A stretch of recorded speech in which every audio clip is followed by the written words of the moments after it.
இங்க இருக்க எல்லாருமே நாங்க நேற்று அந்த ஆர்ப்பாட்டத்தில் இருந்தோம். இங்கனக்குள்ள யாரெல்லாம் பாக்குறீங்களோ இவ்வளவு பேரும் நேற்று அந்த ஆர்ப்பாட்டத்தில் இருந்தோம். ஒரு ஒரு சின்ன வார்த்தை கூட குறிப்பிட்ட அந்த நடிகையை பத்தியோ இல்ல ஆபாசமாவோ அவர் எதுவுமே பேசவே கிடையாது.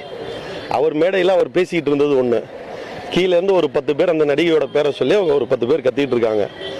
நான் சொல்றேன், அந்த 10 பேர் தாவேக்கால இருந்து ஊடுருவன ஆட்கள்.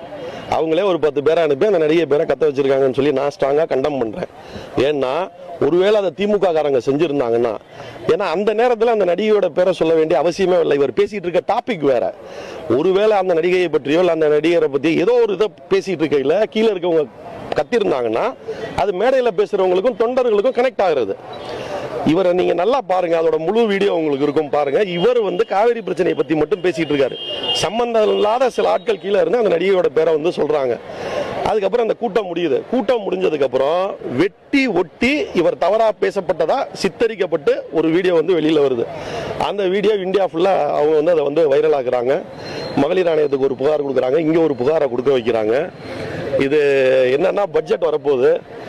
ஏன்னா இவரை எதிர்கொள்ள பயம். ஒரு சிங்கத்தை சட்டமன்றத்துக்குள்ள பாக்குறதுக்கு பயம், அப்பட்டமான பயம். இது முதல் காரணம். அவர் பட்ஜெட்டுக்கு உள்ள வரக்கூடாதுங்கிற ஒரே காரணத்துக்காக தேவையில்லாம இவர் ஆபாசமா பேசினார்னு சொல்லி அந்த நடிகை பேரை சொன்னார் இப்படின்னு சொல்லி எந்த இடத்துலயும் அந்த நடிகையோட பேரை ஒரு வாயை திறந்து சொல்லவே இல்லை. அதுவும் இல்லாமல் அவர் மேடையில பேசி கொண்டிருந்த சப்ஜெக்ட் வேற. சம்பந்தம் இல்லாம கீழே இருந்து ஏன் 10 பேர் கத்துறாங்க? அவங்க அந்த நடிகை பேரை சொல்லி கத்துறாங்க. திமுக காரன் சம்பந்தம் இல்லாம கத்த மாட்டான்.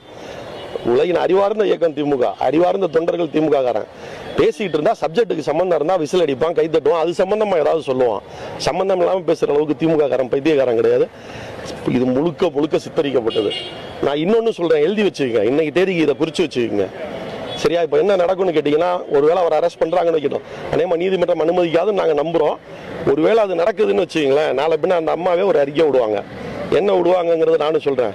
என்னை பத்தி அப்படி இப்படி தப்பா பேசுனதுக்காக உடனே முதலமைச்சர் எனக்கு பெண்ணோட இதை காக்குறது, மானத்தை காக்குறதுக்காக கைது பண்ணாரு அப்படி இப்படின்னு ஒரு அறிக்கை விடுவாங்க. அப்புறம் அந்த அம்மா இடைத்தேர்தலில் நிப்பாட்டுவாங்க. அப்புறம் அந்த அம்மாவோட கட்சியில முக்கியமான ஆளாக்குவாங்க. உங்களுக்கு ஒரு இப்படி ஒரு முடிவு இருந்தா நீங்க நேரடி ஆக்கிட்டு போக வேண்டியது. எந்த தாவே தொண்டை உங்களை கேட்க போறான், செதுக்க போறதுன்னு சொல்ல போறா, அவங்க மங்குடி அமைச்சர் எவனாவது எதுக்க போறானா? இது எதுக்கு இவ்வளவு டிராமா? அதான் சொல்றேன், பாஜகவின் கள்ள குழந்தை தானே தாவேகா. இதை தானே ஆரம்பத்துல சொல்லிட்டு இருக்கோம். தொடர்ச்சியா நம்ம திமுக ஆட்சி காலத்துல இது போன்ற பழிவாங்கும் நடவடிக்கையோ இது போன்ற அவதூறு பேச்சுக்களுக்கோ இந்த நடவடிக்கை எடுக்கல. இப்ப தாவேகா ஆட்சியில் நடக்கிறத நீங்க எப்படி எதிர்கொள்றீங்க? அவதூறு பேச்சுக்கள் அதை தாண்டி ரொம்ப, அதுவும் சொல்ல போனா மிக கொச்சையான வார்த்தைகள் எல்லாம் கூட ஆதவர்ஜுனா மாதிரி ஆட்கள் பேசினப்ப கூட நம்ம நாகரிகத்தை தான் கடைபிடிச்சோம். ஏன்னா அப்ப மக்களை பத்தி சிந்திக்கிறதுக்கு தான் நமக்கு நேரம் இருந்துச்சு. என்ன நல்லது பண்ணணும், ஊருக்கு என்ன செய்ய வேண்டியது, என்ன தமிழ்நாட்டை எப்படி வளர்க்கறது,